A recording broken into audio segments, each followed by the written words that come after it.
I'm going to assume that everybody here already knows who Greta Thunberg is.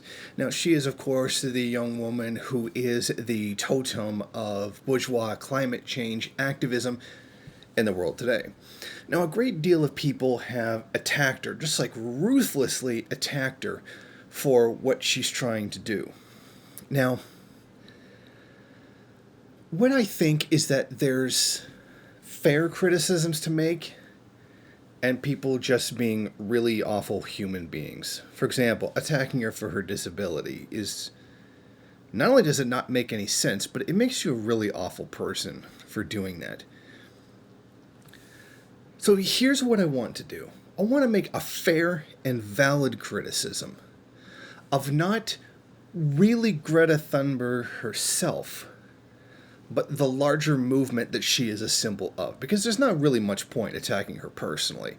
Very obviously, she is basically still a kid, is doing what she's told, even if she does agree with it. I mean, obviously, this is not all her. There has to be a huge marketing campaign behind it, etc. So I think it's more important to attack the substance of the message, or maybe even the marketing team itself, than attacking Greta personally, because I don't think that really accomplishes anything.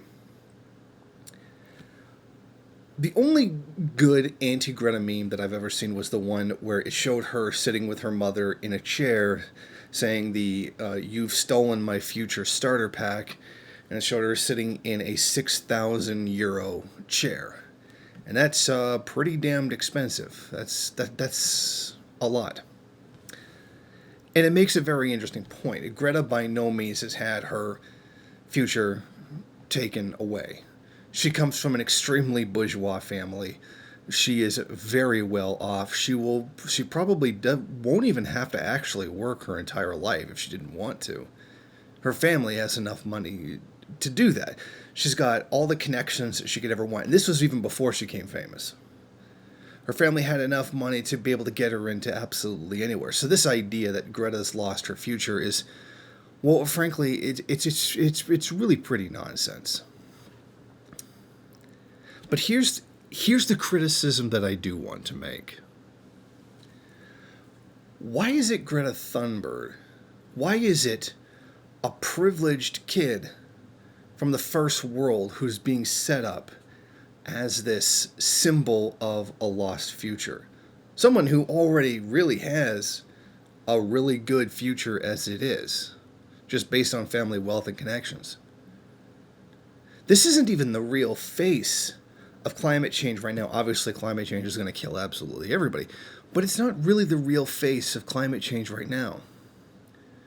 Why isn't it a little girl from the third world who's up to her waist in water because there are floods that just keep happening?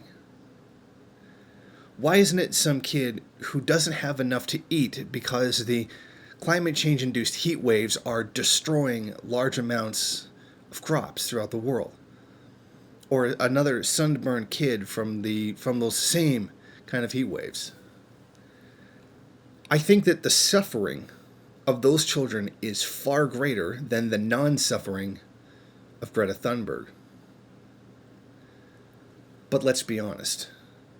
If we really did put up a third world child that was suffering as a result of climate change, would people in the first world really care? Keep in mind that first world people, in general, can already look at commercials like Christian Children's Fund and see children digging through trash to find food, and already essentially not care. Out of sight, out of mind. It's not something they ever have to think about ever again. And one of those things that really signifies the actual global divide in the world. That their suffering, which is astronomical, means nothing to us because, we don't see it. It's not a part of the thing. It's like watching first world people talk about war. Yeah, war is bad, but, it's that thing that happens somewhere else. Those people over there, it's not us. And it doesn't become a real thing until it affects their lives directly. Like, for example, when the DPRK announced that they had nuclear weapons. All of a sudden, a lot of people suddenly came out saying, "Oh, the North shouldn't have those kinds of weapons. That's wrong. That's bad. I'm against nuclear arms." Yet essentially said nothing the entire time the U.S. had nuclear weapons. What is this an example of? Suddenly, the possibility that if the U.S. was to invade the DPRK, that the DPRK would be able to fire back against its aggressors. In other words, war, killing millions of people, didn't become a real thing in their minds until it became something that could happen to them. The actual grinding poverty that the DPRK has to go through as a result of U.S. sanctions doesn't mean anything in their minds. Even the prospect of war with the DPRK, all they can think about is their own poor soldiers carrying out imperialist aggression. But once it became a real possibility that somebody could strike them back, the threat became real in their minds. The realities of a potential nuclear war suddenly became real. And I think that's very much what we're seeing with this climate change activism of Greta Thunberg. Let's be honest, a privileged, upper class, first world white kid. And that's a symbol that the first world masses can actually identify with, for the most part. The middle and upper classes can't identify with the suffering of third world people. The upper classes in the first world can't even sympathize with the suffering of poor people in their own country, let alone some poor peasant farmer's kid who has no food to eat, no school to go to. If they can't empathize with their own poor, they're sure as hell not going to empathize with the poor of the third world, the real major victims of climate change right now. And even as we sit in this situation, we're seeing it get worse. Australia is basically on fire right now. The wildfires and the destruction of eucalyptus trees has basically now officially made the koala functionally extinct. One of the national symbols of Australia. When people outside of Australia think of the country, that's the stuff that comes to their mind. Boomerangs, kangaroos, a bunch of unique wildlife, and the koala being one of them. That animal is now functionally extinct. And still the conservatives don't care. They're still looking to cut fire services while the country is on fire. Think about that. Think about the insanity of that. That's like being at war and then saying, we should probably cut our military in half in order to save money.